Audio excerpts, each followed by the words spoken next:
Hey there, true believers. You're tuned into Baxter Building Radio via the Negative Zone feed, and you are listening to episode 44 of the Fantastic Four Fancast. My name is Nate Charles. I am your host, and as always, I am joined by my co-host. His name is Shane Murray. How you doing tonight, Shane? I'm doing pretty good. How are you doing, bud? I am sick. Been running a fever all day, and apologize to the listeners for the quality of my voice tonight. But yeah, I'm not doing great, but we're gonna push on through because consistency is important. You're gonna sound so much like Ben tonight. Oh yeah, absolutely. This hopefully will have nothing but positive effects on my Ben Grimm voice for sure. Everyone else, not so much. But yeah, I mean, in spite of, having come down with being sick here at the end of the week, it's been a pretty eventful week since you and I last recorded. I'll let you get started. What have you been up to? Nothing. Work. We went to did that shop tour last Saturday, Yeah, I and I was got about to say you're absolutely full of it if you think that I'm going to let you get away with saying nothing, considering the fact that you and I went on an 8 hour marketing expedition to comic shops to hype up the show that I'm helping to put together in May. yeah, got 38 issues of that initial Alpha Flight Volume 1. So, Totally my fault too, because at the first shop we went to, I definitely found you a copy of issue one for $13. yep. And it just went downhill from there. Luckily, I sold those cards that that it helped out. I actually have money still left over from that. It's incredible. Yeah, What were the cards that you sold? two Lorcana cards. Got like a decent chunk for them, and I didn't spend it all. I don't know. I'm assuming my wife or children took it. They decided they needed it more than I did. The money or the Alpha Flight books? The money, Right. the money. Because the Alpha Flight books are worthless. Yes, we've had this discussion. Yes. Definitely only worth $2. No more. Except for number one, which was worth 13. Actually, was it yesterday? Yeah, yesterday I came across a slabbed copy of number one for $100. That's actually not bad. I thought, maybe if you were there, you'd have to have a slabbed one to go along with your unslabbed one, your reader copy. Reader copy. Yeah, that's a reader copy because that's probably the worst book I got out of that whole 38. That one's in the worst shape. But It didn't look bad, but like you can't just judge a book by its cover. I didn't take a look at the interior before I pointed it out to you. yeah, so it is what it is. Tell you what, the 40 issues of Captain America that I've acquired between that shop expedition and the two that I went on the previous 2 days before we recorded, I wish they were priced like those Alpha Flights, man. Yeah, I bet you do. So, for context, I know this is a Fantastic Four show, but I'm currently in the process of putting together a Volume 1 Captain America run, and my starting point is Tales of Suspense 58, which is the Iron Man Captain America team up before you get the book rotating on solo Cap stories and solo Iron Man stories on the cover. But yeah, and then Tales of Suspense turns into Captain America with issue 100, and then it goes to issue 454, 455, something like that. It wraps up with a Mark Waid and Ron Garney run, which is pretty great. But yeah, the goal is to have this take a couple years to put together at the very least. But we knocked out some good chunks of it this past week. I mean, you have been working on it for what, 2 years now? I have. I'm not sure if I've broken 100 issues yet. Really? Yeah, it's about time for me to go ahead and count them. Maybe I'll give you guys an update in a future episode. 'Cause that's like the first thing I did on Saturday night was count them. And that's fair, but there's only 130 issues in that whole Alpha Flight run, right? Yeah, and two annuals, which I got both annuals. Nice. And if you count the specials, there's it's like a 1.5. They did a 4 run special that kind of it's volume 1 but it's a special and it's like there's like two issues per special, and I even got one of those. So, I mean, I'm going to have apparently all of it when it's all said and done eventually one day. I'm in no rush. I've been picking up a couple of the specials too. Or particularly there are like two War on Drugs specials, and I passed up on Captain America and the Campbell Soup Kids yesterday. Eventually, I'm sure I'll add that in there, but we'll see. I mean, even though, yours is an easier task, mine is far from impossible. Speaking of impossible, what are we covering today, Shane? Fantastic Four number 11. Volume one, number 11, to be specific. We got to be specific about the volume because there's seven, eight of them now. We Is got it to, eight? Does this count as eight? yes, we are currently on volume eight of Fantastic Four. It feels like volume 7 wasn't that long. It was only 30 some issues. It could have just stayed.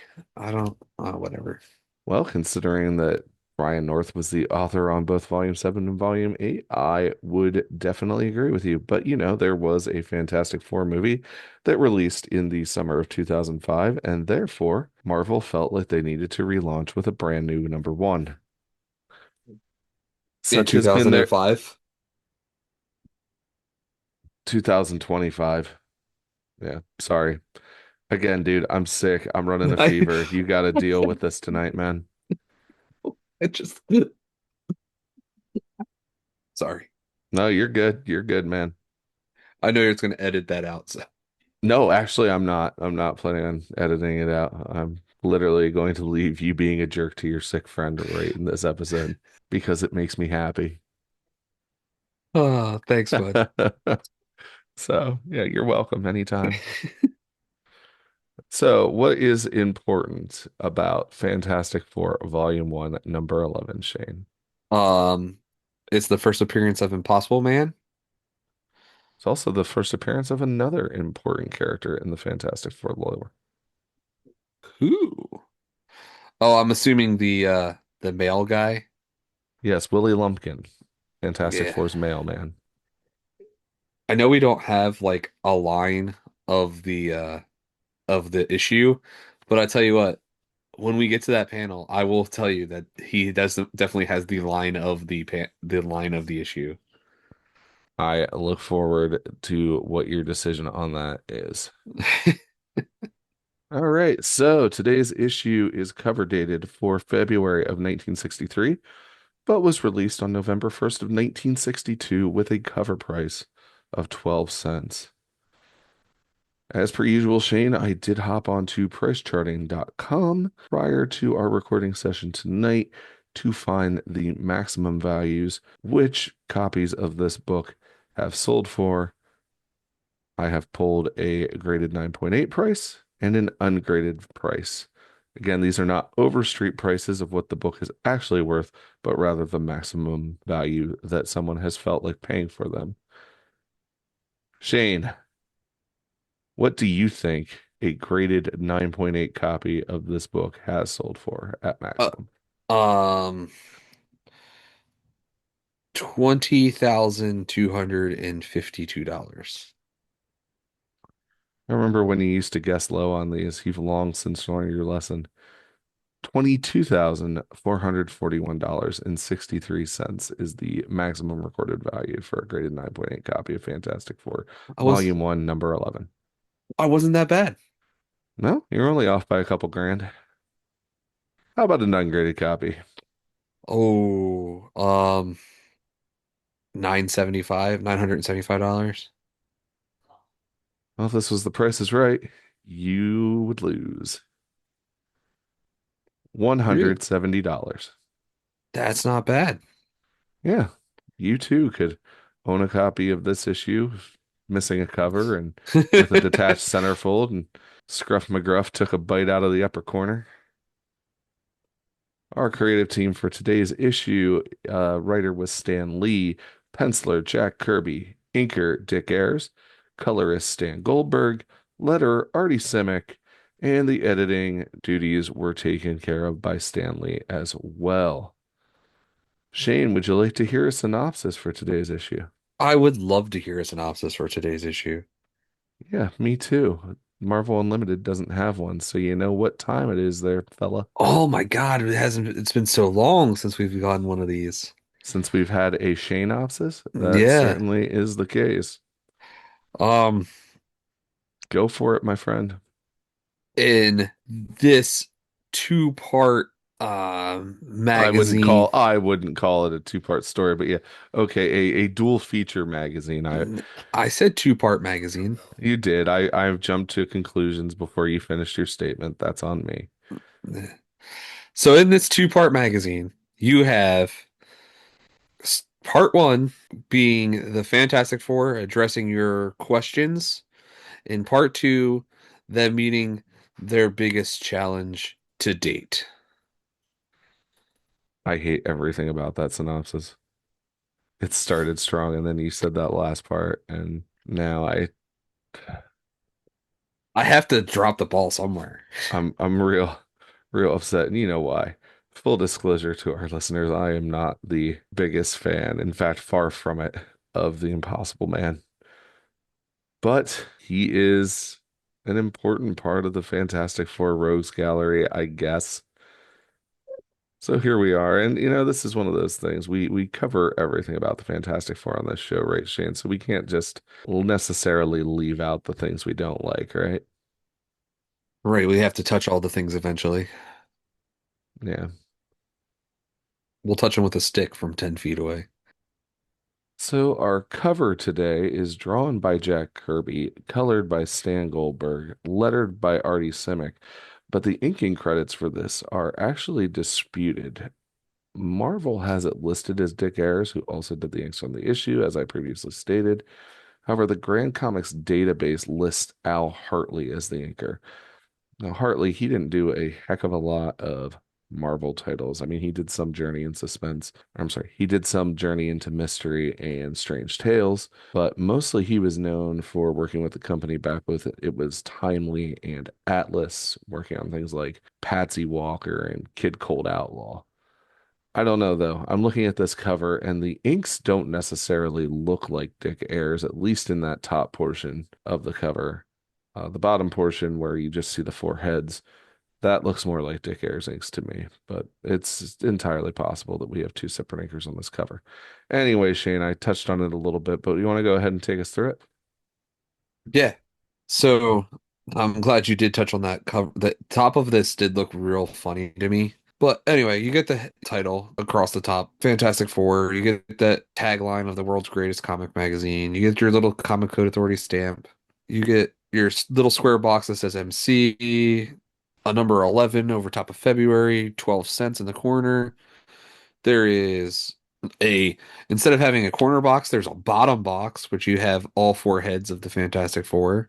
And then above that, you have the Impossible Man, like walking towards the four as the four all shriek back in like horror as they just keep slow. It looks like they're like slowly backing away from him as he's walking forward. You have a beautiful cityscape behind them. It's nicely lit right around the four in the Impossible Man, like almost like there's just a spotlight on them. You have some onlookers behind them. To save your voice for this, I'll read what's in the little boxes there for you. You have a box right above Reed's head that says, "What's going on here?" Why is the Fantastic Four backing away from helplessly from the Impossible Man? And on the other side, right above the Impossible Man, you have a circle that says, "Don't miss this great offbeat collector's item issue." And down below, where you had the box, one side says, also, you requested A Day with the Fantastic Four, featuring never before revealed facts about the FF's past and present. Very well done, Shane, and I do appreciate you saving my voice by reading those captions. One thing that I think is very important that we did not touch on is can you describe the Impossible Man to the true believers out there? Oh, yeah. The Impossible Man is a green skinned alien with a diamond like head who has these purple trunks and purple boots and purple gloves, though they're more part of his skin than they are like boots because of the fact that he can just change whatever he wants. It feels like he did it just to fit in with the rest of what he's seeing because like Reed has his gloves and boots on more than anything else. But in the interior, we also see other inhabitants of the planet pop up where the possible man hails from, and they are dressed in a similar fashion on their homeworld. So who knows, right? Yeah. And we open to our first page, and we are greeted with the heading Special bonus to our readers, presenting the type of story most requested by your letters and postcards. A visit with the Fantastic Four. And what are we greeted with on this splash page, Shane? We are greeted with a whole herd of parents and kids all trying to get into the local corner store there to get the newest Fantastic Four issue. And we actually see there's also an officer at the end of this line, a police officer, leaning against a lamppost, and he is also reading the current issue of the Fantastic Four. And as we see these young adults and adults working their way back to line, we have one small boy say, fella, what's everyone standing in line for? To which this youngster in a fedora says, get with it, Peanut. This is the day the new Fantastic Four comes out. Another gentleman with a blonde crew cut yells from the back, hey, come on, keep that line moving. And from down the street, who do we see walking up upon this crowd? We see the FF walking up upon this crowd in their street clothes. Yeah, Reed's wearing a fedora and smoking a pipe, and he says, looks as though we'll have to wait our turn to get the latest issue. And Sue, dressed in a red overcoat, says, oh, let's just come back later, Reed. And how about Johnny's brown suit there, Shane? Yeah, he is the most generic of them all with the brown suit. He doesn't have bright colors, no fedora. He doesn't really fit in with the rest of that crowd. And Johnny says, I told you we should have gotten here sooner. What's the big deal? Ben says. We know how the stories end. You want to take us through how Ben is dressed, Shane? Yeah. Ben has a purple trench coat and his hat. I guess it would, I don't know if you would really call that a fedora, but his bucket hat. And then he has a scarf that goes up to like the bottom of his chin. And he is wearing pants underneath this trench coat, and he has some boots on. And we see one excited youth running away from this newsstand, and he yells, hey, Charlie, look! I just got the latest copy and my letters on the fan page. Shane, can you describe how this young man is displaying his copy of the Fantastic Four? Oh, sure. With utter disdain, I can. He has that thing folded around on the backside so that the fan page is staring us directly in the face. He's really testing the spine of that book. Yeah, as a collector, it just makes me cringe. And the thing is, we've already had letters on the Fantastic Four fan page within these books as we've covered them that have said we're actively seeking copies of this book. We're collecting them. We can't find them. So, though they may not have the value that they have today, people paying 22K for them, they were still sought after and wanted to be in good condition. And this guy, he doesn't care. He does not. We turn the page, and the four come across another group of four. These ones, children. And what are they doing, Shane? So yeah, each one of them is pretending to be a different member of the FF. You have one little boy who has these gloves attached at the end of sticks, pretending that he is Mr. Fantastic. You have another one running around with sparklers, pretending to be the Human Torch. You have little girl hiding behind a lamppost, pretending she's the Invisible Girl, and you have one that is like wearing his dad's coat backwards, it looks like, with pillows stuffed in everywhere to try to get the size with a thing mask on to be Ben. And the kid with the broomstick arm says, "Wee, look at me stretch. I'm Mr. Fantastic." While the child with the sparklers leaps off of a barrel and yells, "Gangway, here comes the Human Torch." And the kid with the stuffed jacket and the thing mask says, "Out of the way, squirts. Make way for the thing." And while the girl behind the lamppost says, "You can't find me. I'm the invisible girl."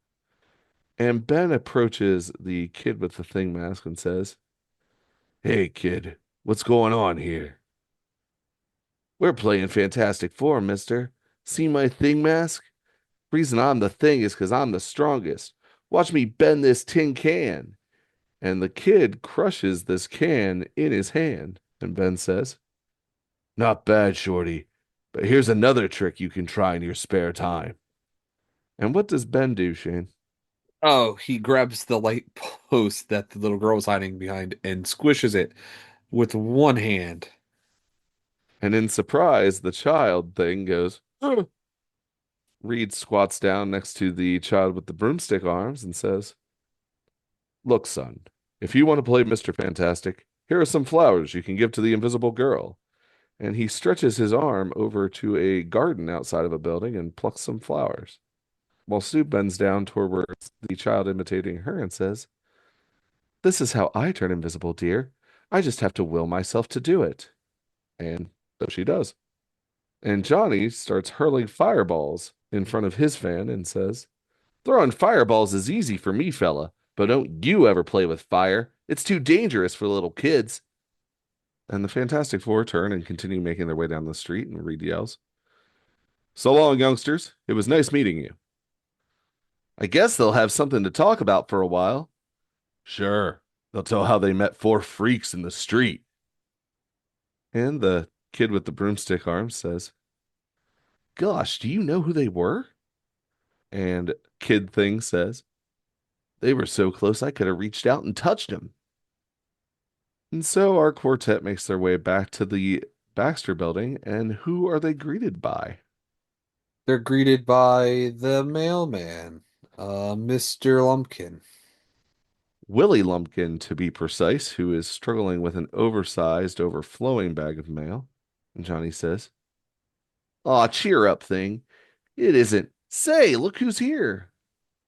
And Willie Lumpkin, struggling, says, "This dad burned mail sack gets heavier every day. Blasted fan letters." "It's Mr. Lumpkin with our daily mail delivery," says Sue. "Why don't one of you boys give him a hand?" And Ben literally grabs this mail bag and balances it on his index finger and thumb and says, "What you griping about, Lumpy? It ain't so heavy." "My, could we use you in the post office department, Mr. Thing? By the way, Mr. Richards, are you looking to hire any new members for your group?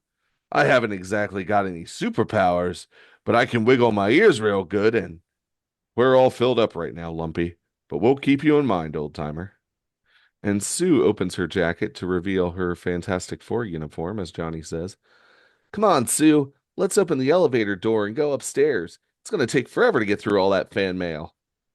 "Don't be impatient, little brother. I've got to do this by the numbers. First, I'll slide the hidden panel aside on my belt to activate the electronic beam." "Oh, come off it, sis. You're beginning to sound like a mad scientist on the Late Show." "Don't be disrespectful to your elders, Johnny boy." "Okay, Grandma." Sounds like you, Shane. It does. Minutes later, after reaching their skyscraper suite headquarters via their private high-speed elevator, the colorful foursome settled down to do some serious reading. And Ben proceeds to dump out all of the letters onto the table before reading Johnny and says, "Ain't these fans got anything better to do than write a million letters?" "You're not fooling anybody, Thing. You enjoy reading this mail as much as we all do." "Hey, dig this.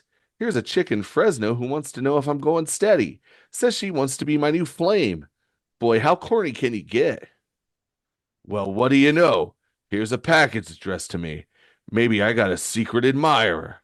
And Ben unwraps a box while Sue says, "Open it, Ben. Let's see what it is."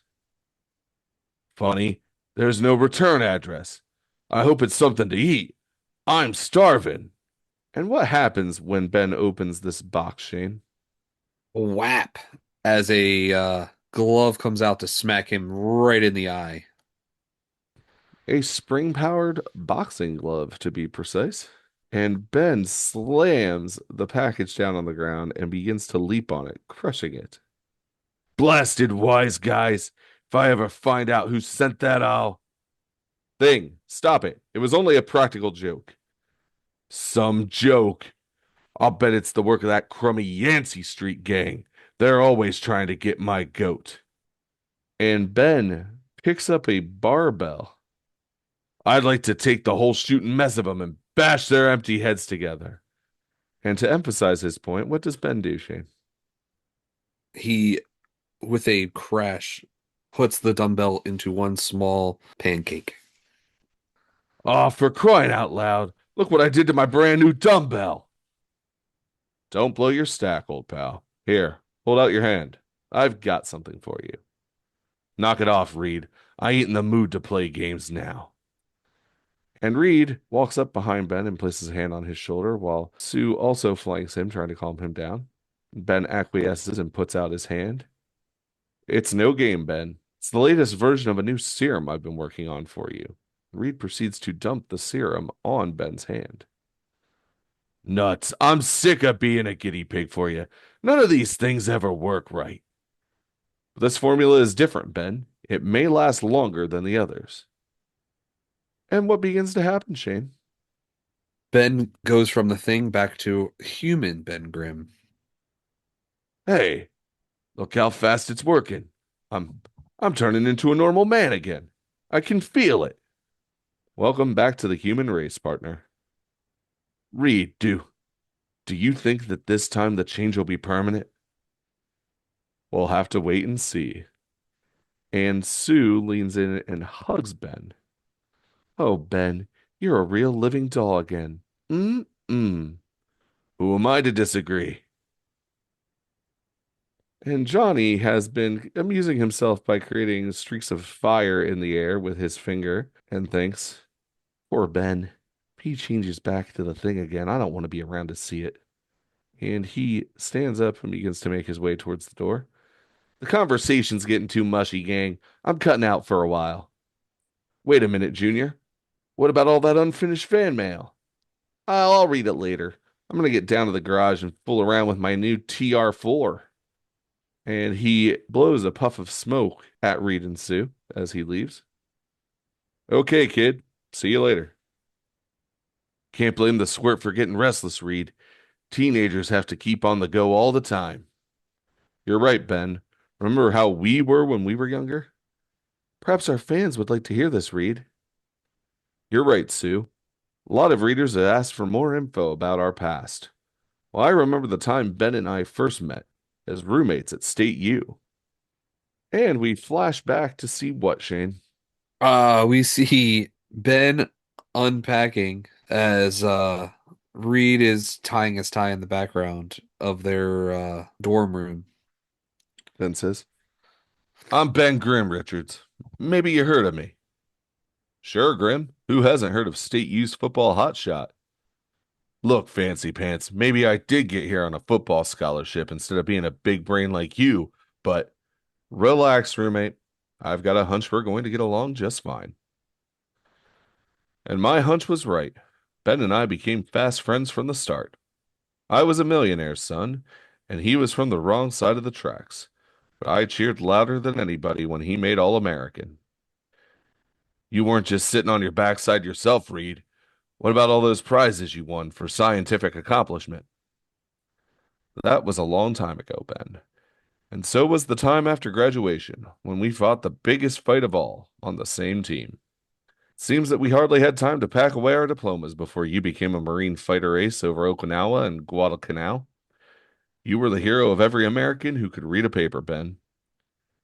You didn't get as much publicity, Reed, because you were behind the lines working with the underground for the OSS. But there's many a freedom fighter who wouldn't be around to tell the story today if not for you risking your life for him, mister. And we simultaneously see Ben flying in air combat over the Pacific, while Reed is crawling up on a platoon of German soldiers flanked by French freedom fighters. Now, obviously, this is not in continuity anymore, Shane. No. Why not? Well, I mean, because of Marvel's sliding timeline, we've kind of reached the point where Ben and Reed have aged out of being able to participate in World War II, have we not? I mean, I guess we could just give them Forever Young serum and call it a day. Oh, who do you think they are? Nick Fury? Reed continues. I suppose we both did our share, Ben. But all the time that I was at the front, I dreamed of the day I'd return home to the girl who was always in my thoughts, the girl I had left behind. Please, Reed, let's skip over that part of it. It's rather painful for me. But Sue, you know it's you I'm talking about. It's always been you, since we were kids living next door to each other. That's just it, Reed. I know how you feel, and I don't ever want to hurt you, but there's still the shadow of some mariner between us. I understand, my dear. I won't mention it again, not until you've made your decision once and for all.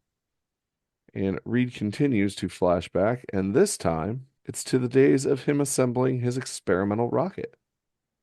I guess things never turn out exactly the way we want them to. The girl I wanted was still out of reach, and the world we had fought for was also not yet ours. And along with Reed, who else looks on at his experimental rocket ship? Sue and Johnny. And Reed says, we've got to reach the stars before the Reds do. That's why I've spent a fortune working on my own design for a spaceship. Oh, Reed, if only the government had listened to you in time, heeded your warning. All my scientific training, all my talent and resources had gone into the starship, but I still needed one more thing. And who do Reed, Sue, and Johnny meet with, Shane? None other than Ben Grimm himself. You've got to do it, Ben. You've got to fly her for me. You're the only pilot in the free world who can do it. Sorry, Reed. My days of being a hero are behind me. I'm not interested. And you're the guy I cheered my lungs out for when you were Mr. Big on the football field? I guess I was wasting my breath. Ben, nobody can force you to pilot that ship, but I'm going along, and so is Johnny. At least we'll show Reed that we're not afraid. Afraid? No one ever used that word to me before. Okay, I'll do it. It's crazy, but you got yourselves a pilot. And so, in the dead of night, secretly, without any warning, we took off on the most fateful journey of our lives. And we see the experimental rocket ship lift off into Earth's atmosphere, and it makes a sound, Shane. Rawr. The ship was everything I prayed she would be. All conditions were go. It looked as though our mission would succeed until up ahead. We're heading right into a cosmic storm. Cosmic storm. The mysterious, dreaded space menace which no humans had ever faced before. It buffeted our ship about like a feather in a hurricane, but it did far worse than that. Silently, invisibly, inexorably, the strange cosmic rays poured in through the ship, striking all of us with a power and a force unequaled by anything in the known universe. And we see as the crew is bombarded with these cosmic rays. The rest was like a nightmare. Only Ben's superb skill enabled us to survive a crash landing back on Earth, a landing which was the beginning of the strangest saga we've ever known. And we see Ben walking away from the ship, leading the others as Reed carries Sue in his arms, and Johnny brings up the back. Reed says, thank heavens we're alive. We're all alive. Yes, we were alive and more than just alive. Much, much more. What? What's happening to me? I'm changing.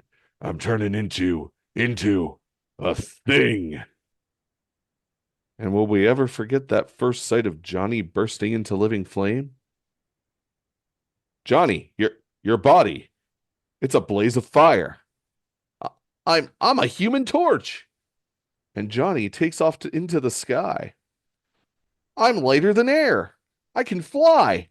I can do anything.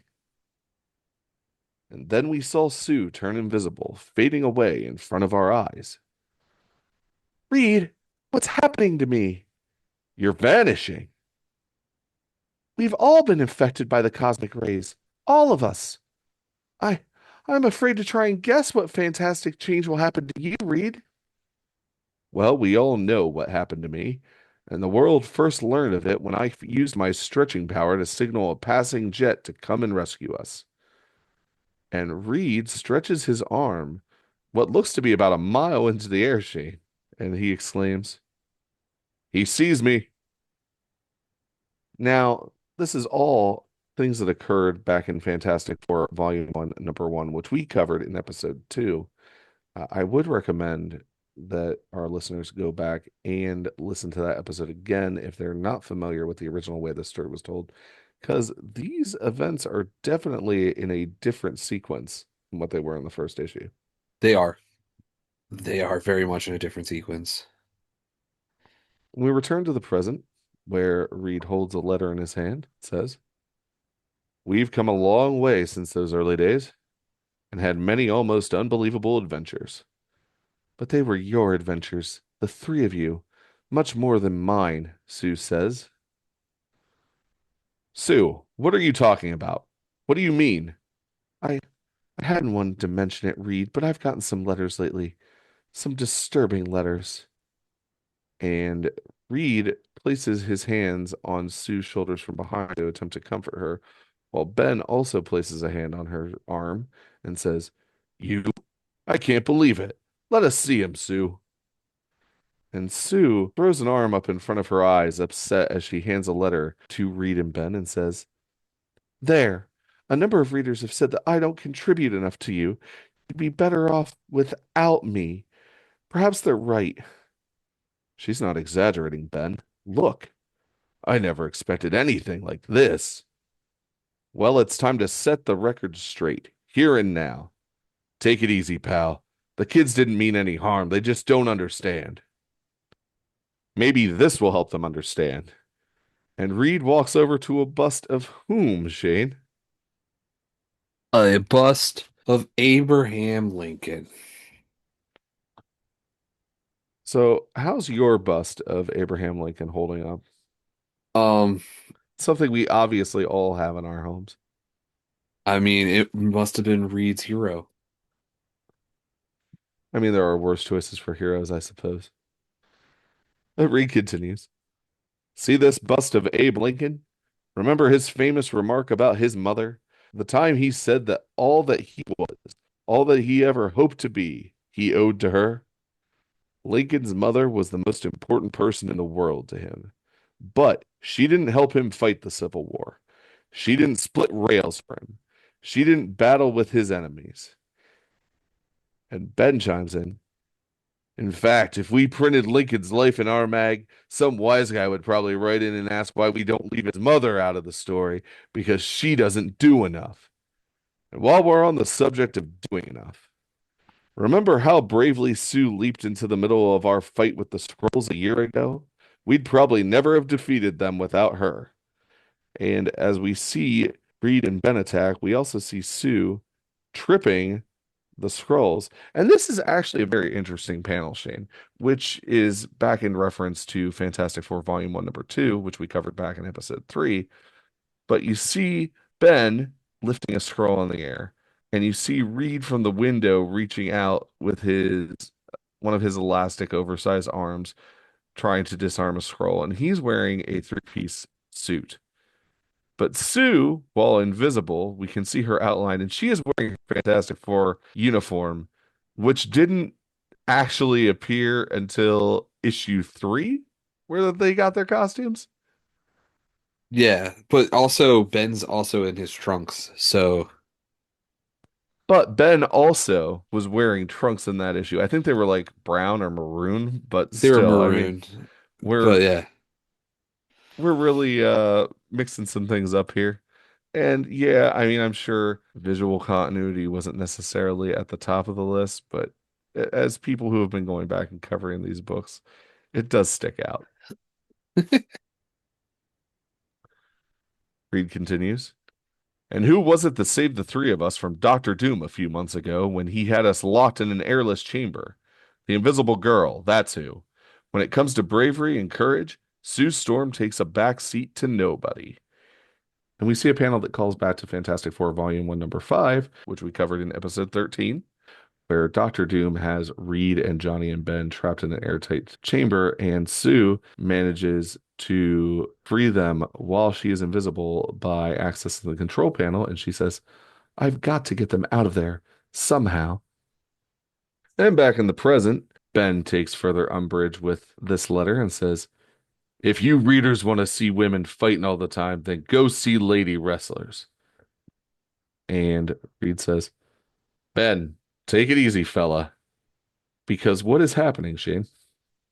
Oh, human Ben is transforming back. The serum no longer is working, and he's becoming the thing again. He sure is. And as he fully transforms back, he says, oh, for crying out loud. The thing again. Of all the crummy luck. But you were Ben Grimm for a longer time than ever before. Big deal. What difference does another few minutes make? I'm still nothing more than a gruesome gorilla. No, Ben. No, don't say it. You mustn't. I realize what a fool I've been indulging in self-pity when I should be trying to comfort you. You're no monster, Ben. You're one of the most wonderful people in the world. Sure, kid, sure. And maybe someday you'll be able to look at me when you say it without flinching at the sight. Ben, I'll keep working on a formula to make you normal again. Permanently. No matter how long it takes, I'll never give up. We'll do it yet, old friend. Suddenly, what happened, Shane? An alarm goes off with a clang. Listen, the alarm bell. The torch! He's not here. Perhaps he's in danger. And the three go running for their hangar bay. It's coming from the saucer we kept as a memento from our adventure on Planet X, which, Shane, happened back in Fantastic Four Volume 1, Number 7. And I feel like we keep coming back to this. But if you want to hear about the adventure on Planet X, check out episode 22. And Sue says, what could possibly have happened in here? And what sight are they greeted with, Shane? They are greeted to a birthday surprise for Sue with a big birthday cake. And Johnny is ready to serve this up as Ben says, good work, hothead. Sue never suspected you were rigging up that cake for her. A birthday cake for me? Oh, you remembered. Surprise, honey. Of course we remembered, sis. We've been planning this party for days. I'm so choked up I don't know what to say. First time I ever heard a female admit a thing like that. Many happy returns, Sue, to our favorite partner. And Ben, enjoying a piece of Sue's cake, walks over to the window and says, what a great party. Looks like nothing will happen to spoil it unless. Uh-oh. I guess I spoke too soon. Look down there. And what do we see, Shane? We see Mr. Lumpkin with another bag of letters. It's Mr. Lumpkin again, with a bigger sack of mail for us than ever. And Willie Lumpkin grumbles to himself, blankety blank bands and comic magazine heroes and letters to the editor pages. Oh, my aching back. And then we have an editor's note which reads, the preceding story is our way of answering many of the interesting questions which our readers have written. From time to time in future issues, we shall attempt to pictorially comment on other letters from you, our valued fans. The end. All right, Shane, out of the two stories in this book, that is one down. What are your thoughts on A Visit with the Fantastic Four? Well, I think that it's blankety blank amazing. That was the line, by the way. Blankety blank fans. Yeah, we can't all relate to Willie Lumpkin in some capacity, right? It was just a nice change of pace because I'm so used to now with like the using hashtags and exclamation points or whatever. It's so much funnier for it to be like blankety blank. Yeah, honestly, I kind of wish that we would have stuck with this as the trope as opposed to, just using different exclamations and symbolism to dictate cursing. But, you know, we always have to live in the worst timelines. It's just our timeline. It's where we're at, bud. It's That's what 60 when this came out again? 62? Yeah, this came out in 62. So, yeah, 64 years later. almost 64 years, yeah. And then on our following page, what do we have, Shane? We have a fantastic pinup page. When I read through this first, I thought that I was like, did I miss something? There's just supposed to be a two-part story. Why is there a pinup page right in the middle of the book? Did you not have that problem when you read this? I did not, but I've read this issue multiple times over the course of my life at this point. But yeah, we have a Fantastic Four pinup page, and who does it focus on, Shane? It focuses on the Submariner himself, Prince Namor the Mighty. And we see Namor in what I can only assume is his undersea home. Behind him, there is a map of undersea Earth. He is resting against a bookcase and a television stand that he has built out of the hull of a ship, which is labeled as the prow of a vessel found by the Submariner in uncharted sunken Atlantis. Above him, there are various fossil fish of species thought to be extinct for millions of years, vanquished by Submariner in the uncharted deeps. In front of him, he has a little end table with some sort of undersea foliage that's in a vase that has an eel wrapped around it, which is neat. And then he also has a pedestal with a sphere on it that is labeled as the largest pearl in existence, blasted loose by Submariner from a 30-foot clam. But yeah, it's a cool drawing of Submariner, must admit. It's just the casual pose, I think, that gets me. He's so casual, like it looks like what you would see for like an online dating profile picture. Yeah, I do agree. He's got his one hand on his hip in an almost Superman-like pose, but then I think what really makes it is that his right arm is tossed up over the top of this prow of the vessel, and he's supposed to be leaning back. It's a interesting pose, but yeah, I'm pretty sure, I don't know. I posed like this at someone's party with a beer in my hand at one point. This is definitely like his speed dating profile. Moving along, we go to the first page of our second story, and the header reads, At last, the Fantastic Four meet a foe whose power is even greater than theirs. Here is, The Impossible Man. and what do we see on this splash? So, you have the Impossible Man through the center of it, beaming down to Earth, stretched out very, very long. But again, he doesn't have the gloves in this one. So I don't know if that's just a error or like I said, it was weird that he saw the humans and decided to change his outfit. And then you have four bubble heads of the four, each one having a comment after looking upon the Impossible Man. Reed says, He's the most dangerous creature in the galaxy. While the torch says, He even laughs at my flame.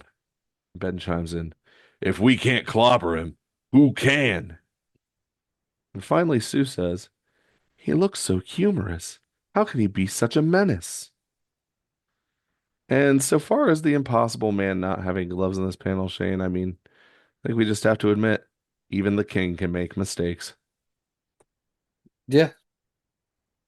And we turn the page, and our narration reads, Many strange things can happen in hobo jungles, but we feel safe in saying that this is the strangest.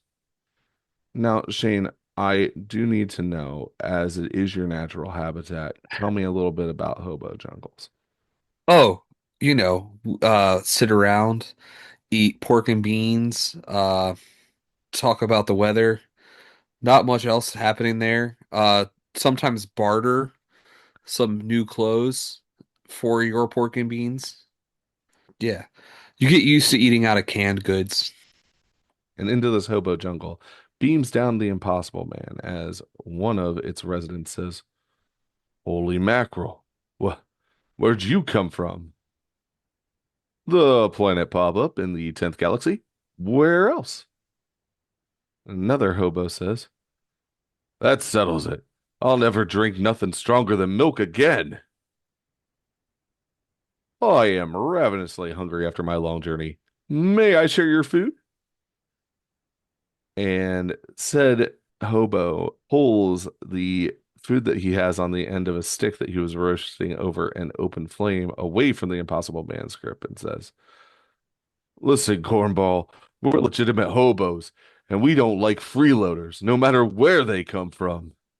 Another hobo pikes up and says, "Yeah, if you want to eat, you got to pay for it with nice cold cash."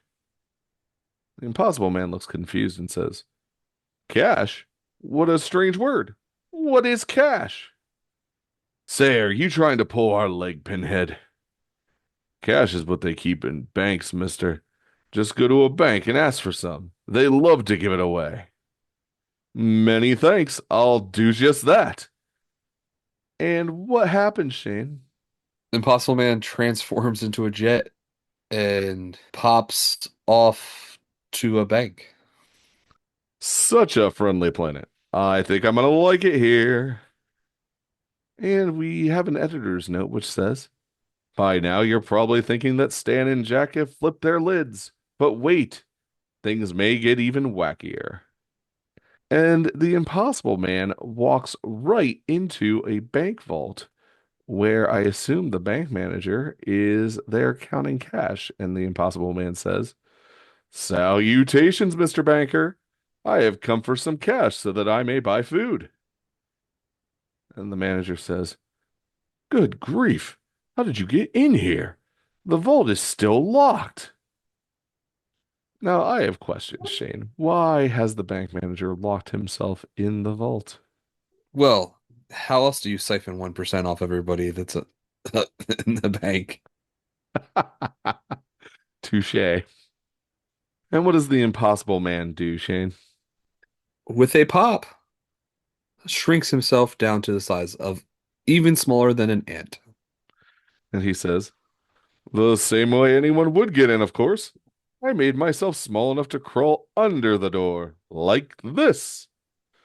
And now the vault door is suddenly open as the manager runs out and yells, "Get a doctor! I'm going mad!"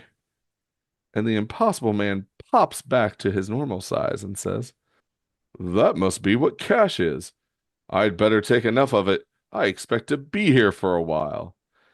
And he fills two large sacks full of cash and walks out of the vault towards the armed guards who have their weapons drawn, who say, "Look, Mr. Howe wasn't hysterical. There is a kooky character trying to rob the bank. Drop that dough and reach, mister, or we'll start blasting. I must say that you Earthmen have the strangest customs." And what happens now, Shane? Pop, and he turns himself into basically a solid piece of steel. And the bullets begin ricocheting back towards the armed guards as they say, "I'm seeing things. He turned himself into a sheet of bulletproof steel. Let's get out of here before the guy with the net takes us all away." And the Impossible Man exits the bank and confronts a group of startled onlookers and says, "What an amusing planet. There seems to be something going on every minute. Ah, female type Earthling. How adorable. After you, my dear." And he motions for this woman in a red dress and hat to go past. And she says, "I thought I'd met every kind of wolf, but this is ridiculous." Minutes later, a deputy police inspector activates a closed circuit TV system, and our story really begins to gather steam. And at a view screen into the police department, while flanked by a uniformed officer, this inspector says, calling the Fantastic Four, emergency code 5, police priority, come in, Fantastic Four. An image begins to form on the illuminated screen, and then who appears on screen, Shane? Reed and Ben appear on screen. And the inspector says, I know this sounds batty, but get down to the Flamingo restaurant on the double. Why? What's wrong? Asked Reed. And we next see all four members of the FF in their fantastic car zooming towards the location of the Flamingo restaurant. And Johnny asks, let us in on it, Reed. Why us and not the police? The inspector said he was afraid the whole thing may be a prank of some sort, and he didn't want any officers made to look ridiculous. But he figures we already look ridiculous, huh? Booey. And the FF arrive at the restaurant and enter to find what, Shane? The Impossible Man with a bunch of empty plates and more food coming. And he looks to be eating a piece of corn on the cob. And Johnny says, look, that must be the Joker we're supposed to investigate.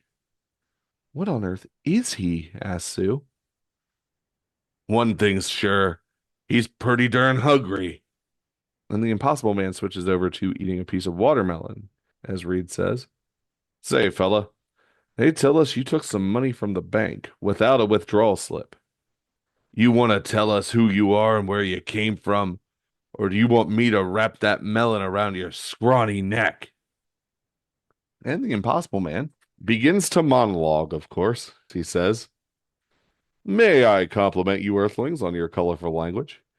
But to answer your question, I come from the planet Pop-Up. It's a charming world, but one gets bored with all the dangers on Pop-Up, which is why I decided to take a vacation to Earth. And we see the planet pop up, and can you describe it to us, Shane? Yeah, it is. Well, at least what we see here, it is like a grassland with beautiful trees in the background. But besides that, you have the fauna that has teeth. You have this giant bird thing with an open maw looking like it's about to eat one of these people from Pop-Up. You have this turtle with a giant tongue like a chameleon. You have this other alien creature coming towards the panel with its mouth open. It looks like everything's just trying to eat everything else. Beautiful flora, horrifying fauna. Possible Man continues. On pop up, our evolutionary processes are so swift that we can change ourselves into anything in order to survive the menaces which constantly attack us. And one of these impossible men who is being attacked by, I believe he's referring to this pink flying creature with the open maw that you had said, says, the uprow fish will break his teeth if he tries to bite me now. And what does he do? It transforms with a pop to diamonds. And Reed begins to confer with the rest of the Fantastic Four and says, it's almost unbelievable. Here on Earth, it takes ages for the smallest evolutionary change, such as mankind gaining the power to walk erect. But on his home planet, they seem to be able to change into anything in a split second. That is, if we can believe it. And Ben says, I believe him. I believe. Possible Man continues. But I'm probably boring you with these details. Everybody knows we pop-upians can turn ourselves into anything just by thinking of it. In fact, the way I reached your friendly planet was by becoming a self-powered spaceship. If you're trying to make fools of us, Walnut Head, I'm gonna mop the place with you. Hold it, thing. First, let's explain some of our Earth customs to him, such as the fact that you can't just take money out of a bank. Really? Then why didn't they stop me? Brother, you're just begging for it. Now relax, it'll only hurt for a minute. And Ben rears back with his right fist and goes to punch the Impossible Man. But what happens, Shane? As he goes to punch him, Impossible Man becomes a spiked ball for a head. Careful, my excitable friend. You're liable to find me a bit thorny. And upon connecting, Ben lets out a yow. Hey, that wasn't funny. I'll settle that little wise guy's hash once and for all. Flame on! And Johnny takes to the air. Look out, Torch. He changed again. Too late. He can't stop now. And the Impossible Man pops into the form of some sort of sphere, while Ben says, I'll be picking these blasted thorns out of my mitt for days. And Johnny connects with the Impossible Man, who suddenly douses him in an explosion of water. Reed says, he really can do what he says. He turned into a plastic bag filled with water, enough water to douse Johnny's flame. Well, what are you standing around for, big brain? How about thinking of some way to stop that freak? Take it easy, thing. We've never been up against anyone like him before. This calls for new strategy. And Johnny, soaked on the floor, says, I'm mortified. The Impossible Man leaps up onto the table and says, Huh, and I thought you Earthlings were friendly. A fine way to treat visitors. You ought to be ashamed. Now you stay away from me. I'm too much of a gentleman to battle a female. And he looks at Sue, who turns invisible, and says, Say, are you fading away, or am I seeing things? Reed thinks to himself while stretching out an arm behind the Impossible Man in an attempt to grab him. That's it, Sue. Keep him occupied. Just for another few seconds. Now I've got. Whoop! What does the Impossible Man do, Shane? He transforms into like a bullet or a smaller version of that self-propelled ship that he used to get himself to Earth. And he evades Reed's grasp as Reed more or less ends up almost hugging himself with his extended arms and says, What? Where'd he go? And Impossible Man begins ricocheting around the room. Turning into a tiny jet-propelled missile, the man from Pop-Up streaks towards the exit, not seeing the girl who bravely blocks his way. I can stop him by using my invisible body as a shield. I must do it, no matter the danger. And Shane, I question the wisdom behind this maneuver by Sue because, like you said, he's more or less transformed into a bullet, and she is but flesh and bone here that he can't see. That's fair, but she going back to the first part of this book, she proves her worth in her sheer determination. Luckily, our narration reads, but at the final split second before impact, hearing Sue's breathing and sensing her presence in front of him, the unbelievable creature turns himself into a cluster of soft flower petals, harmlessly flicking out the startled invisible girl. And he does so with a sound, Shane. Yep, with a pop. Then, as the petals reassemble again, well, I hope you're all very proud of yourselves. You've spoiled my meal and ruined my appetite. And with another pop, the Impossible Man turns back into his regular form. I came here for a nice vacation, hoping to make friends and have a pleasant time, but you've all behaved like perfect roughnecks. And Sue turns visible once more and says, But you don't understand. You've been breaking our laws. You can't do whatever you want on Earth, Mister. What is your name anyway? And the Impossible Man is almost offended by this question as he turns his nose up in the air and strides towards the door. Name? We pop-upians have no names. We know who we are. And now, good day. Well, what do we do now? We can't just let him walk away. He has too much power to be loose on Earth. Let's all rush him at once. Until the four try to do so, as Johnny flies towards him and says, I'll tackle him this way and hey, what the? And what has the Impossible Man done, Shane? He's turned himself into like a circular saw on the side. And Reed yells, "Look out, Torch! He's turned into an asbestos bladed buzzsaw." And Reed manages to scoop Sue out of the way and lift her into the air. And she says, "Thanks, Reed. You got me just in time." Well, Ben hits the floor and says, "That guy can't be for real. He's impossible." Seconds later, the Impossible Man, as the thing has named him, leaves the restaurant in his own inimitable manner.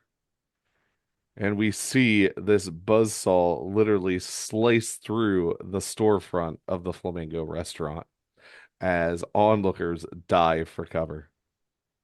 And then, once out on the street, the Impossible Man pops back to his native form and says to the onlookers, "What's the matter with all of you? Do you want to get hurt? Why didn't you turn into birds or something and fly away? I might have injured someone when I was a buzzsaw." And one of the onlookers says, "Uh-oh, another new crackpot." And in this next panel, we see a realization dawn upon the Impossible Man's face, and it causes him to smile as he says, "Say, I just had a most refreshing thought. It just occurred to me that you Earthlings can't change the way I can. That means I'm the most powerful person on Earth.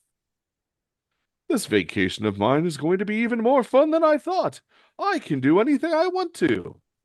And the Impossible Man leans into the passenger side window of a taxi and he says to the driver, "Would you mind getting out of this vehicle? I would like to drive it for a while." And the cab driver says, "Go on back to the masquerade, Charlie. I got no time to play games." And what does the Impossible Man do, Shane? Pop and transforms into, I'm assuming, one of the creatures from Planet Pop-Up. And he says as he does so, climbing over and grasping the cab, "My name isn't Charlie." And the cab driver goes running into the crowd, yelling, "Gangway! I just quit the hacking business." And the Impossible Man gets into the driver's side of the cab and describe to me how he begins driving through the New York streets. Erratically is like the best word I can think of. It's basically bumper cars with the taxi. And he says, as he is speeding through a fleeing crowd of onlookers after crashing into several cars, "No wonder he was reluctant to leave the cab. This is most delicious sport." When suddenly the Fantasticar begins gaining on the cab, being driven by Reed. Ben, hanging off the side, says, "Faster, hotshot. I see him. Step on it before he turns into a mackerel or something."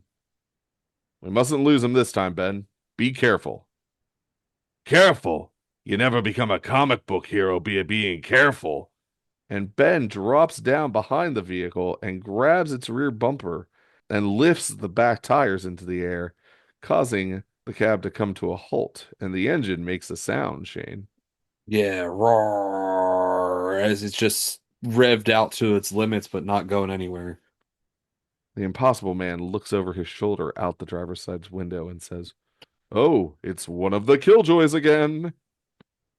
"Okay, laughing boy, end of the line." And the Impossible Man gets out of the cab as the Fantastic Four approaches. And Ben says, "Now we got a little squaring up to do, Sonny. Hold it, thing. Brute force won't settle him.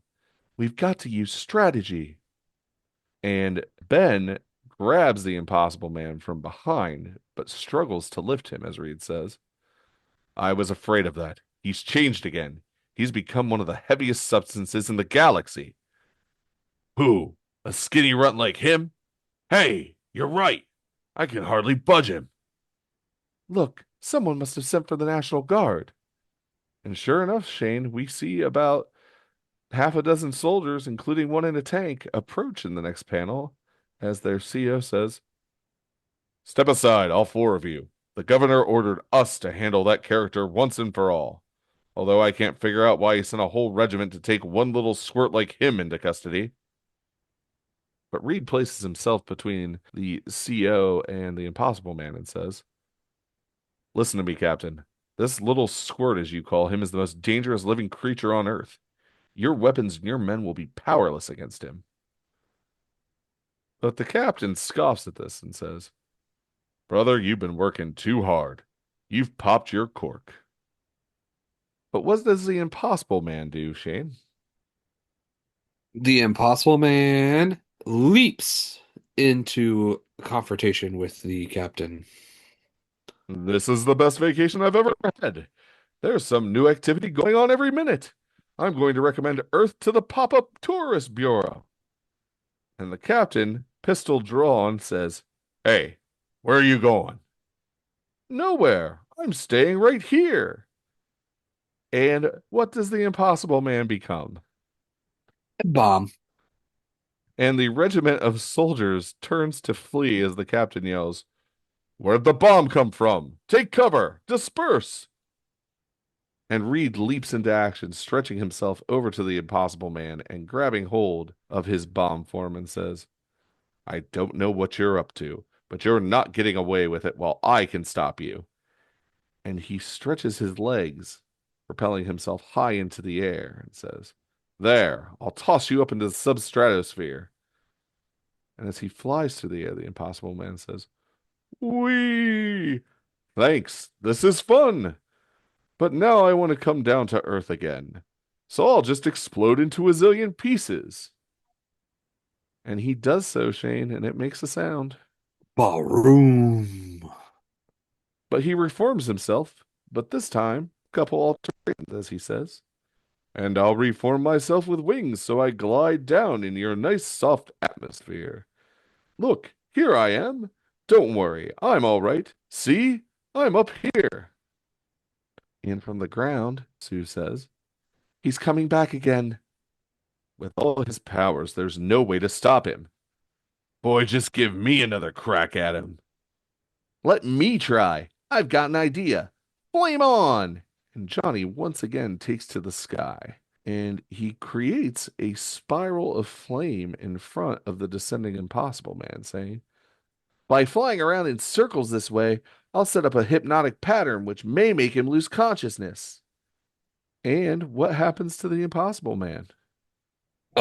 He gets so dizzy that he does begin to fall from the air. It worked. He's plummeting to the earth, out of control.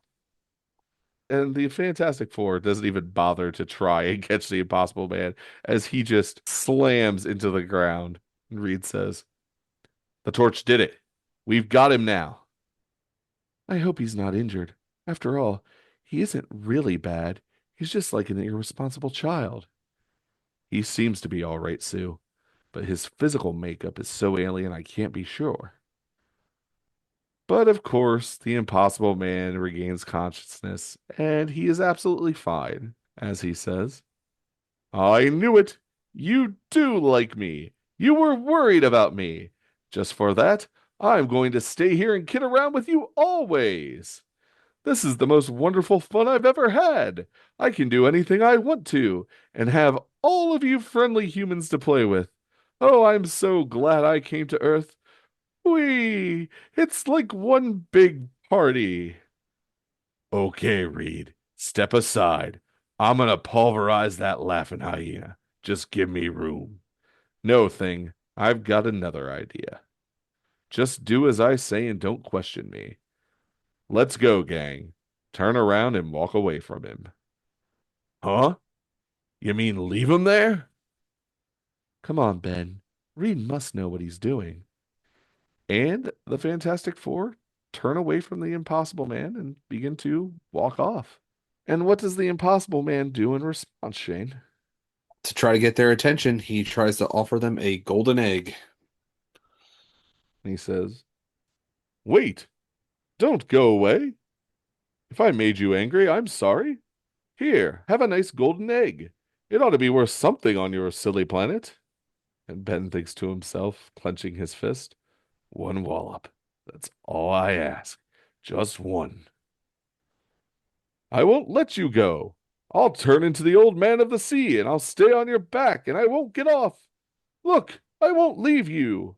And of course, the Impossible Man pops into an Impossible Man shaped creature of the Black Lagoon almost and begins to ride Reed's shoulders. And Reed only says, "So stay. Who cares?" And the Impossible Man pops back into his normal form and says, "You're all a bunch of soreheads. That's what you are." And Reed follows up with, "I knew he'd leave if I ignored him. But he's still free to menace the rest of Earth. Now what do we do?" "Nothing.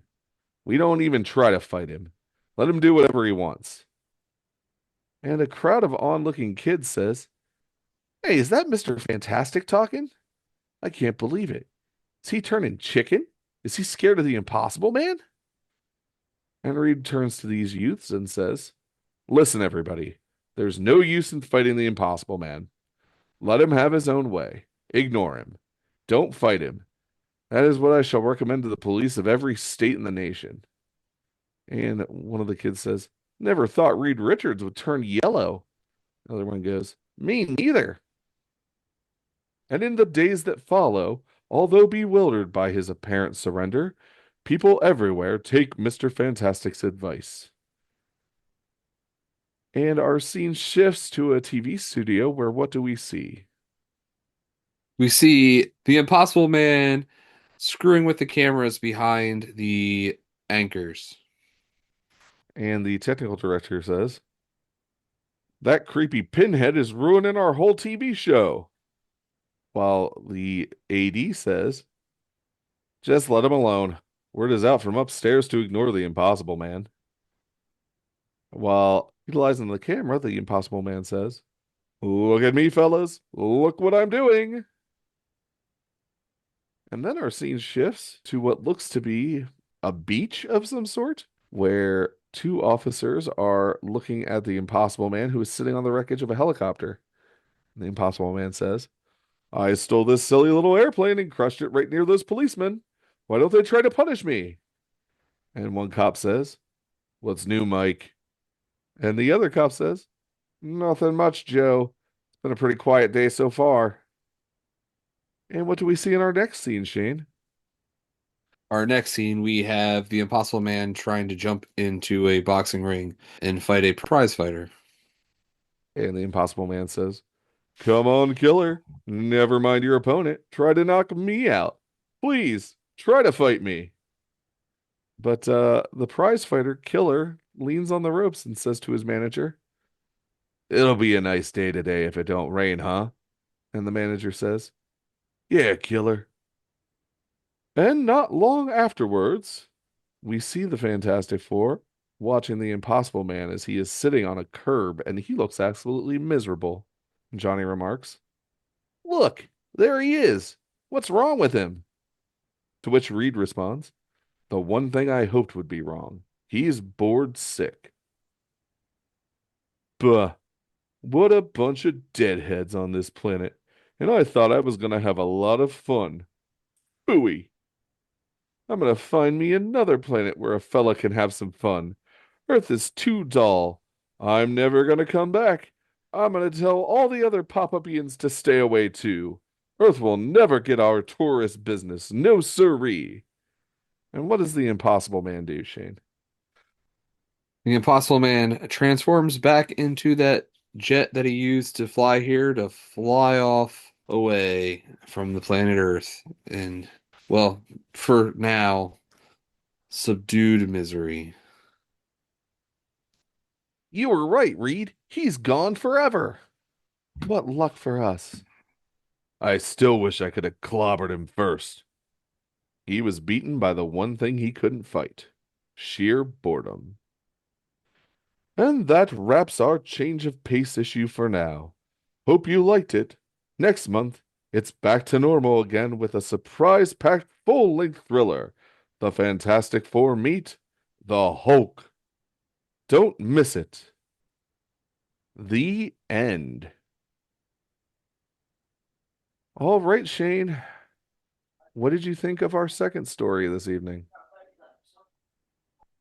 I like the second story, but not as much as the first one. I think the first one has more ground to stand on. The Impossible Man, I feel like it wouldn't be. I feel like if this was if they flipped the way this book was laid out, it you would care more about the Impossible Man, or maybe I would care more about the Impossible Man, I guess, is what I really mean to say. You don't care about the Impossible Man? I don't care about the Impossible Man in this story. Which is saying something considering it's his debut issue. There's that, but I don't know. I feel like they didn't do the stuff to make him feel like the menace that they want him to be. Well, I can't really say that I am a fan of the Impossible Man myself, as I mentioned earlier. And especially after this issue with your thoughts on him and my thoughts on him, we weren't alone in this. I'm going to take a moment to read an excerpt from an introduction to Marvel Masterworks Fantastic Four Volume 2. Stan Lee wrote this back in 1988. It's titled Even More Compelling, but this excerpt reads, Now I'd like to share a little secret with you. I don't stumble often, but when I do, I really fall flat on my face. Perhaps my biggest tumble had to do with one of the FF's most offbeat villains, the Impossible Man. Personally, I loved the guy. I thought he was one of my cleverest creations. To the best of my knowledge, there has never been a villain like him. Well, that's what I thought.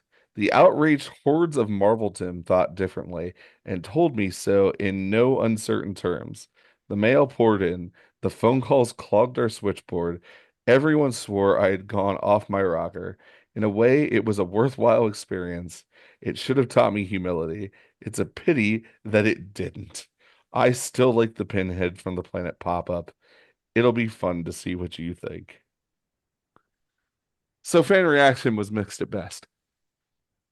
And Stan was still like, "Yeah, I'm gonna do it." Yeah. And also, I've kind of got to disagree with Stan because he said that there was never a villain like the Impossible Man. At this point, I want to say that over at DC, they've had Mr. Mitzias Pidlick probably for at least 20 years at this point. I find them to be very similar characters. It's definitely very close to at least 20 years at this point. But you would agree that they are similar? Oh, yeah, they are very much similar. Mr. Mixie's Pizlick can do a little more stuff because he can change everything around him, not so much just himself. But yeah, Anyway, you want to hit our Fantastic Four of the week, sir? sure. So you actually go first this week with Fantastic Frame. So what was your favorite panel, Jen? My favorite panel was page two, panel six, with Reed talking to the kid Reed and Sue talking to kid Sue and Johnny throwing fireballs for the kid that wanted to be Johnny. I thought it was very touching to see them all interacting with the kids.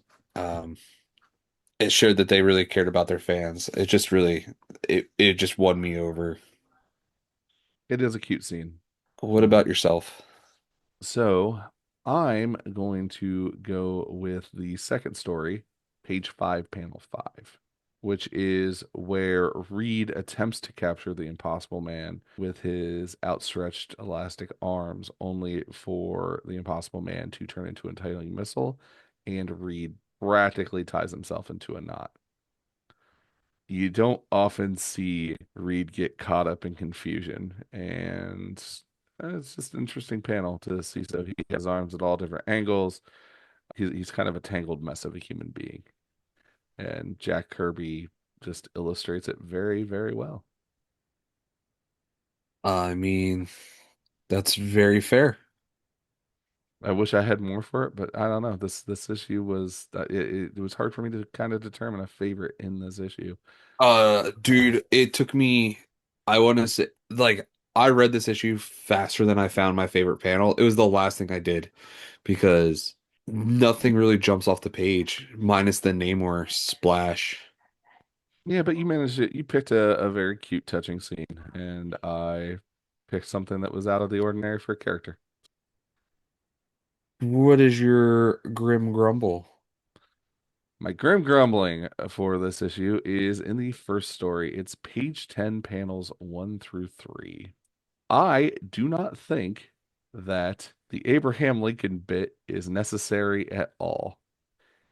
It leads this argument of Sue's usefulness with the idea that Sue doesn't need to be directly involved in events to be an important part of the team. The whole argument itself is literally made over the next two panels, where Sue is shown to be instrumental in the defeat of the Skrulls, and especially Doctor Doom, who is the Fantastic Four's arch nemesis. Why you wouldn't just use those instead of this whole Abraham Lincoln's mother not being present, not being necessary to be present? Like that just I don't know. I think it overcomplicates things and sends the wrong message up front when you could have literally just led with the correct argument right there. Fun fact, his mother wasn't present because she died when he was pretty young, actually. And his dad left, so he raised his sister for by himself for a while his dad went to found a second wife. Yeah, so it's worse. Doubling down on it because there was definitely the comment that Ben made on the spaceship about, never hearing women talk about being quiet.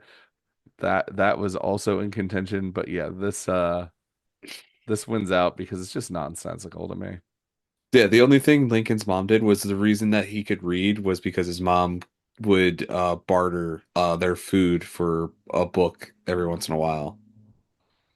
Anyway, what was your Shane? Mine was page 18, panel 5. The asbestos buzzsaw. You kind of touched on it. It could have been a steel buzzsaw. They didn't have to be an asbestos buzzsaw. That was just a wild, like other things. Heat doesn't bother, and at the radius and the speed that he was going, it would not affect like steel. So I don't know, but I mean, I guess it gets the point across that it's an asbestos buzzsaw. Yeah, I mean, again, something that it was just something extra that didn't need to be there. How about your cosmic cliffhanger? What really ratcheted up the suspense for you, Shane? Going back to when we were talking about this, when we were reading it, page 17, panel 6. Which is when the Impossible Man, as the missile, is coming right at Sue in her invisible form. A very good choice. You went with my mortal peril rule. Yeah, yeah, I did go with your Mortal Power roll if you want to go with that. But it was like when I was first reading it, I was like, is Sue gonna get knocked out by the Impossible Man? Is she gonna get like an Impossible Man through the nose before you see the next page, and then you see that he turns to flowers because he can sense her breath? It just won out for me. I didn't think there was anything else that really. The only other one I maybe thought about was the birthday cake. So Okay. I went in a little bit of a different direction. So mine is the second story, page 6, panel 8. So it's the following page from your choice. It is where the Impossible Man comes to the realization that he is the most powerful being on Earth. He does so with a smile, and his immediate intentions are not of the good variety. So, I mean, despite the fact that he has this goofy demeanor, it's almost chilling that he's just like, I'm a god here and I can really screw things up. And it's all for his own amusement. it is true. I know I usually say Mortal Peril makes for the best cliffhangers, and you went with Mortal Peril for Sue, but I felt like at this point, the entire planet has been put in mortal peril. That is fair. So that brings us back to most fantastic player. Who did you go with? So I focused on the second story with this, and I went with Reed because he figured out the Impossible Man's sole weakness was that of boredom, and he utilizes it against him, even though it kind of does mean his reputation as a hero takes a hit. But He lays down the rules and people listen to him in spite of that and ends up driving the Impossible Man away from Earth. How about you, buddy? So fun fact, I also went with story two and Reed because, like you said, he figured out that boredom was the way to beat him, and the only person I could all thought maybe was just Johnny with the hypnotism, but it came down to Reed was the guy that figured out the whole way to finish this, at least this interaction with Impossible Man off. I'm sure Stanley's rolling in his grave right now that we didn't pick Sue because of Abraham Lincoln's mother. Yep. Well, true believers, if you would like to check out this story for yourself, it has been reprinted a number of times. First time it was reprinted was in Fantastic Four, Volume 1, Annual Number 3, in October of 1965. That actually reprinted both stories from this issue. It was also included in what you could consider to be the first Fantastic Four trade paperback collection, which was the Lancer Books Collector's Album, Fantastic Four Volume 1 from 1966. It hit the Spanish market in Los Cuatros Fantásticos in 1969. The first story, A Visit with the Fantastic Four, was republished in Mighty World of Marvel, Volume 1, Number 15, in January of 1973. It was again republished alongside the Impossible Man story in Mighty World of Marvel, Volume 1, Numbers 22 and 23, in March of 1973. Both of these stories are included in Marvel Treasury Edition number 2 from December of 1974. It was reprinted again by Marvel UK in Complete Fantastic Four numbers 22 and 23 in February and March of 1978. I had just mentioned Marvel Masterworks Fantastic Four Volume 2. That was published in October of 1988. You can get it in a newsprint edition collection in Essential Fantastic Four Volume 1 from November of 1998. There is a Marvel Visionaries Stan Lee collection, which republishes A Visit with the Fantastic Four in January of 2005. Also in January of 2005, Fantastic Four Omnibus Volume 1 was released. That's where I read this story today. The UK again got reprints, this time from Panini Comics in Fantastic Four Adventures Volume 1, number 11 and number 33. One was from May of 2006, the other from January of 2008. Both of those just reprinted A Visit with the Fantastic Four. The Impossible Man story itself was reprinted in 2011's Impossible Man trade paperback.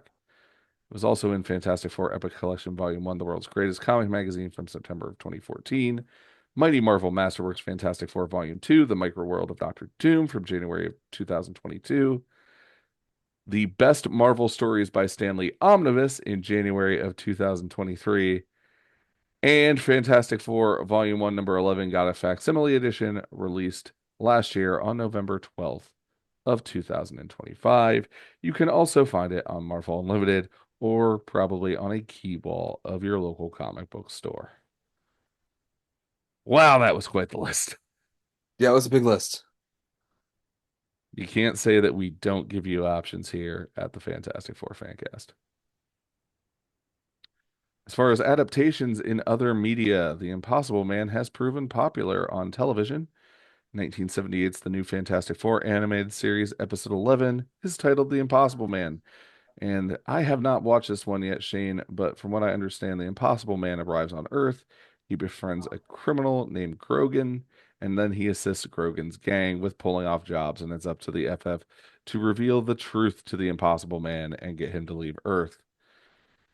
He also pops up, haha, for lack of a better term, in season 2, episode 11 of the 1994 Fantastic Four animated series, which is titled Hopelessly Impossible, where he comes to Earth fleeing from the Super Skrull. And this premise is utilized to set up a clip show episode. You remember those, right, Shane? Where, they run out of budget for an animated season and therefore they just kind of flash back all the time. Yeah. Yeah, not my favorite episodes, but, Mm. they were a fact of life for us children of the 1990s. And then also in episode 11 of 2006's Fantastic Four World's Greatest Heroes, you have the episode Impossible, where the Impossible Man comes to Earth by imitating one of Reed's space probes And despite trying to keep him contained in the Baxter building, the Impossible Man eventually discovers the outside world and wreaks havoc. He is defeated much the same as he is defeated in his original story via boredom. I will say, I do admire how the producers of all of these shows made the 11th episode of these series in their various seasons, Impossible Man episodes, as a callback to Fantastic Four, Volume 1, Issue 11. Shane, what are we covering next week? Um, it'll be the final of Burn Part 6, right? Yeah, it'll be Human Torch Volume 3, Number 6, which is the conclusion of the Burn storyline by Carl Kessel and Scotty Young. That's going to be a fun one, I think. And as excited as we are for that, we hope you are equally as excited. Just a reminder, folks, that your feedback is important to us. We would highly appreciate it if you left us a 5-star review on Apple or a comment or a review on Spotify. Speaking of which, Shane, I understand that you have one of those for us this week. Yeah. I do. And I believe it was feedback on episode 41. It was on 41. This was from a Jennifer Beischlein. It says, as my first episode of your podcast, this was awesome. I look forward to listening to more. Keep up the amazing work, Nate and Shane. Pretty sure you gained a new follower. And we're glad to have you, Jen. Thank you for joining us and thank you for your kind words. Just remember, true believers, you can subscribe to us on your preferred listening platform so we show up in your feed each and every week. You can follow us on Facebook at the Fantastic Four Fancast, where we encourage you to engage in FF related discussions and share Fantastic Four content. We only ask that you adhere to our group rules. You can also follow us on Instagram at Fan4Fancast. That is FAN, the number 4, FANCAST. And finally, you can contact us by email with any feedback or suggestions at fan4fancast@gmail.com. Again, that is FAN, the number 4, FANCAST@gmail.com. Shane, do you have any final thoughts that you would like to leave our listeners with this week? So I did have like a little bit of feedback to part one. Was it was a cool way to answer the fan mail, to deal with it through the comic and deal with the feeling that everyone was feeling that Sue was useless, them trying to prove that she wasn't by showing you some things that she did in earlier issues. I thought that was a cool way to respond to both of those things. And the Impossible Man just feels like a 10 to 15 minute show. Like, you know, those shows that used to be like 2 episodes for a half hour block. Yeah. It's like it's like one of those 15-minute parts. Okay. I can see it. Mostly because we've seen it 3 times over, as we discussed in our adaptations section today. Yeah, that's the only thing I got. Those were my little tiny notes on the 2 stories. I don't know. I don't really have anything else to add to this besides that. All right. As always, Shane, it has been fun talking to you about the Fantastic Four. I look forward to us doing this again, once again, next week. Yeah. Hopefully you feel better. Yeah, I really, really hope so. So I can only imagine how this episode's going to sound by the time it's all said and done. So again, apologies for my vocal condition, true believers, and I hope it doesn't keep you from joining us again next week as well. For Shane Murray, I'm Nate Charles. Until then, stay fantastic.